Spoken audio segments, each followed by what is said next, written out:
Vanakkam, Namaste, and blessings to everyone. This is Dr. Bairavee PhD, the Sky Priestess. So, today we are going to be talking about something that I just did a live on Facebook Live, so I'm doing the equivalent here. Today we're actually going to be talking about why the cultural appropriation and dilution of tradition debate is just so important. Now, a lot of us, including myself, we tend to frame this debate in terms of the projects of decolonization, of switching away from a less capitalistically oriented appropriation and colonization of spirituality itself to one that actually honors its roots more so. And of course, there's been this massive expansion of interest in spirituality, in different traditions, in going back to the roots, in so many different ways all over the planet, which is not a bad thing. Now, I know a lot of people, especially white people, get very triggered when I talk about cultural appropriation because they feel excluded by it. And this is not to say that every time a white person wants to learn something from a different culture that it's theft or whatnot, but this is actually to say that there is a real reason why I think everyone in equal measure should be invested in this discourse. Now, when we think about, and it's not to minimize, I should say, it's not to minimize questions of political correctness, of cultural sensitivity, of cultural theft. It's not at all to minimize that, but really this is to add a dimension of awareness, which I think every energy worker, every facilitator who takes their job seriously should also be thinking about.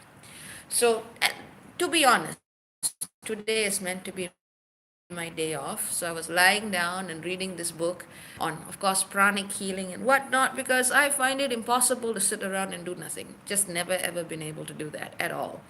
Not that I feel like I'm missing out on it. I like learning.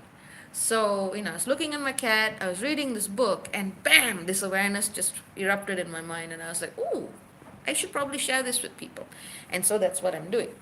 So when we look at a tradition, okay, let's say it's a very old spiritual tradition. It could be yoga. It could be hoodoo. It could be anything else that's very specific to a particular land, to a particular culture, to a particular time space. We got to understand that that tradition grew out of a certain specific set of circumstances and a certain larger energetic circumstance. Okay? So the way that tradition would have evolved would have faced certain challenges, would have also identified certain guides, certain ancestors, certain beings that could actually help those people move whatever they needed to move or shift whatever they needed to shift in terms of energy.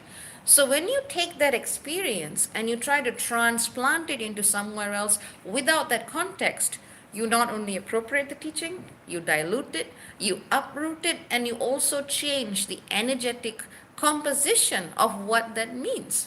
So if you think about it, and the reason why this is coming up in my consciousness now is that there's this school called the Center of Excellence in the United Kingdom. And I've bought courses from them before. I kind of think of them more as brain candy. They offer diplomas and all kinds of stuff, from project management to metaphysics to all kinds of things. And most of these things I don't quite have an issue with personally, because it just gives you enough of a basic understanding so you can learn a little bit more about the world, which I like doing. So, cool. And full disclosure, I did buy a course recently to kind of introduce a friend who wanted to explore some of her Druidic roots and heritage, and she didn't know how. And I was just like, you know what? These guys do basic, baby level research that gives people a kind of an overview. And I figured, since this place is in England, they probably have access to the right kind of facilitators. I know, assumption.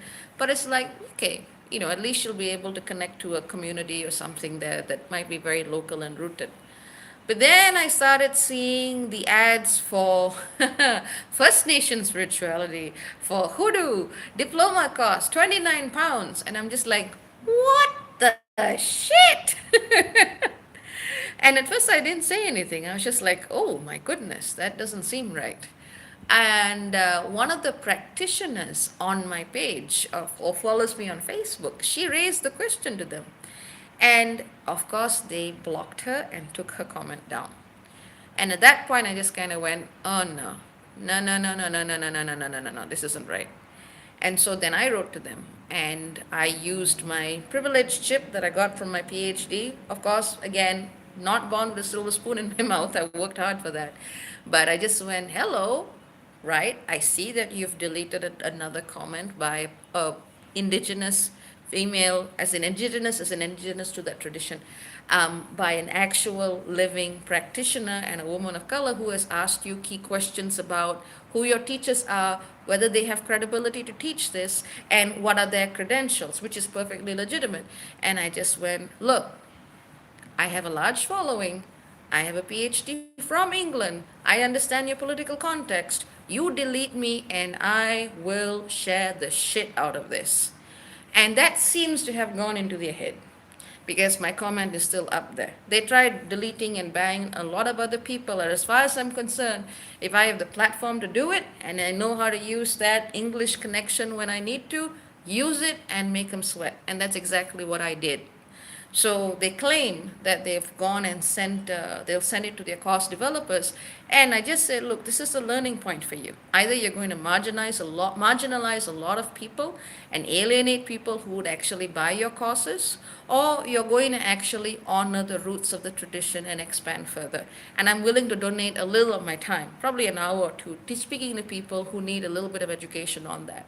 So I'm waiting to see what their reply is, but I think they are getting a little bit shook by all of the comments that they're receiving because there were people who were also writing in and they tried blocking them. What I find is that, especially in social media, the voices of people of color get erased routinely because they think that there's going to be no accountability in doing so. But when it comes to someone like me, who is very, very, very vocal and who will get people to write in, they kind of take a step back. And that is what I encourage anyone who has that platform to do. If you have a platform, whether or not you inherited it, whether or not you worked at it for years, use it for good. If you've got it, use it. Because a lot of people who have very legitimate concerns will not be heard because they think that they are just individuals. So, I'm not saying this to Big Mia, I'm saying this as an example. You've got a platform, and if you see something is happening and it's wrong, speak up, speak up, speak up. So that's what I did. And so, and like I said, I'm someone who enjoys their stuff like, brain candy. But when you claim that you can get a diploma in something like hoodoo for £29, and they're claiming to teach you spells, that just seems very wrong. And so, I was thinking about it and I'm like, there's more to this. So when I was lying down and just reading my book and looking at my cat, I just had this brainwave. I went, oh my God, that's the missing part of the puzzle. And some of you may be wondering, but why can't I get a diploma for £29? And why can't I have a certificate in hoodoo? It's because that particular tradition, that particular lineage would have had its protectors. It came from a certain land. It came from the experience of the slaves and their descendants in North America, as far as I understand it. And it's the kind of energy which absolutely has a very specific cultural framework. So when you try to do your spells or when you try to do whatever that you're doing with it, you need to know how to connect with those beings in order to make sure that the intention of whatever magic you do is safely channeled through benevolent forces. And this is not just true about hoodoo. It can be the same thing. And I see this happen in India a lot of the time. I'm not saying that every old tradition has its safeguards perfectly intact because the universe has changed in such powerful ways since the time many of these traditions began. But even in places that practice old traditions, they're kind of seen as stagnant because they are not incorporating awareness of what's happening in the wider energetic climate. So you got both problems. One is if it's too rigid, old protections are not enough because we have new energetic threats. And if it's too open, without any framework, without any guidance, without anything that says, okay, this is a safe energy to work with, you get people who are just torn open, channeling all kinds of weird stuff, wondering what went wrong because they were with very, in all sincerity, just wanting to learn something. And I see that happening a lot. And the same thing comes up when I see the mass marketing and commercialization of indigenous traditions from South America as well. It's just like all of this happened in a specific context. Land has its guardians. The gatekeepers of the land, the indigenous shamans who worked with this tradition, took years to learn it. So you thinking that you can do this with a diploma course online without any hands-on experience is ridiculous. And people need to open their eyes to it. It's not just a center of excellence. I hope they come back to me. I hope they decide to at least present the information on who their teachers are and what their credentials are, because as long as it can be traced back to an actual authentic source, I don't see a problem with this. But other people might, because some practitioners believe that you have to have that particular cultural lineage. But we're talking about a spectrum of openness and closeness here. And on the same website, I mean, they also have diplomas on Reiki, in fact, advanced Reiki.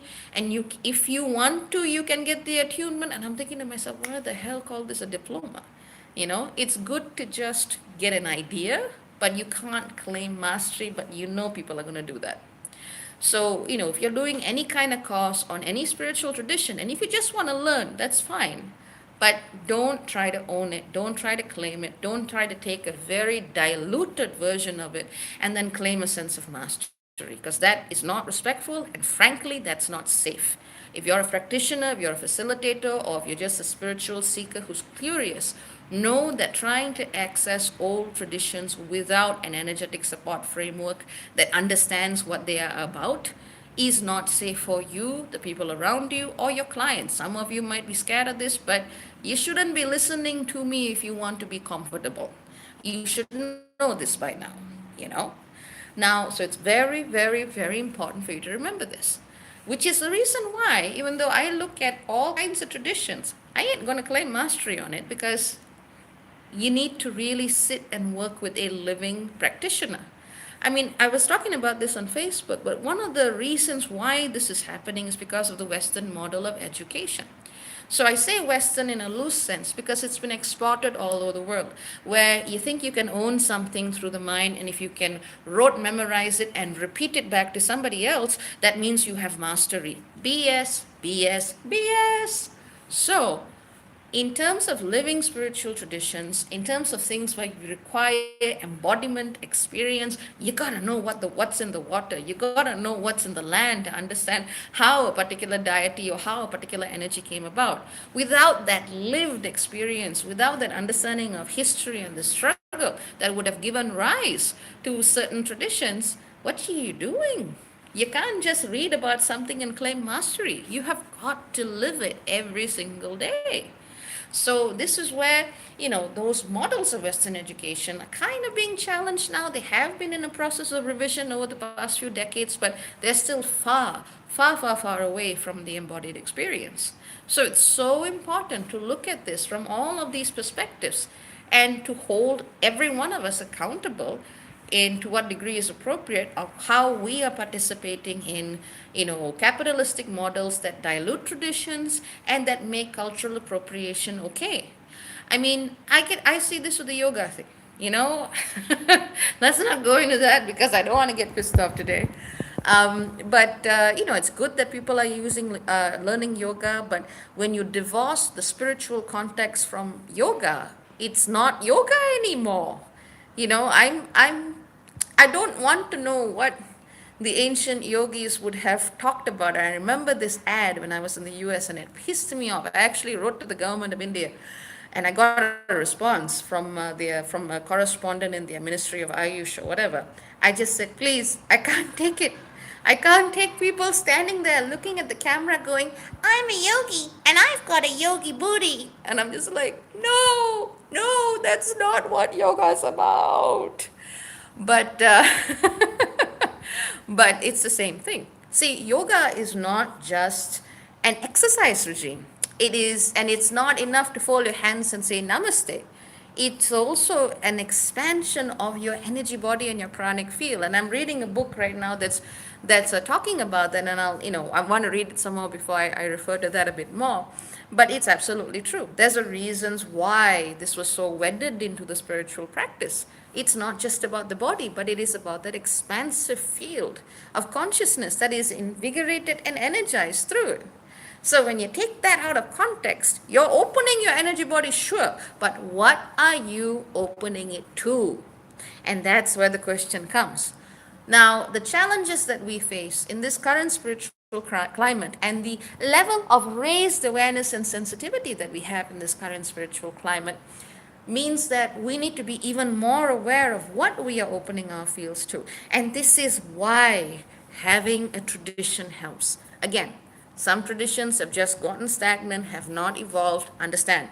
But having no tradition at all, having no framework, no backbone, no understanding of how to protect yourself and keep your space safe when doing certain practices is also unacceptable. So, before anyone uses the example of angry brown or black people saying that they don't want to be stolen from as a reason to avoid the cultural appropriation debate, I know some people prefer denial. No, this actually has a real energetic and psychic influence. So, by all means, learn, but be very careful about what you are using as the basis to claim mastery. I mean, what I also see, and this is a more general point, I see an attempt to try and codify and almost make spiritual practice into a very technical thing, almost like you're repairing a car. But really, the spiritual experience, if we are looking at it from a heart centered consciousness, is not just a functional experience. It is also a multidimensional experience which requires your emotions, it requires your intellect, it requires all of you in conscious and sometimes in very, very still states. So, it's not something which you can just put up here. So, yeah, that's what I wanted to say. And I hope this opens people's eyes, if they weren't open already, as to why it's so important to look at cultural dilution and to understand that this is not just something to sidestep. It has real consequences on you, your loved ones, your clients, and it will help you become a better facilitator, irrespective of the color of your skin. So, respect, respect, respect, and awareness. That's the way to go. So, let's have a quick look at who all is online, and we've got some comments. Hello, hello, hello. Let's see if there are any questions. Yes, yes, mostly just comments of agreement. And someone wished me a happy Mahashivaratri. Happy Mahashivaratri to you too.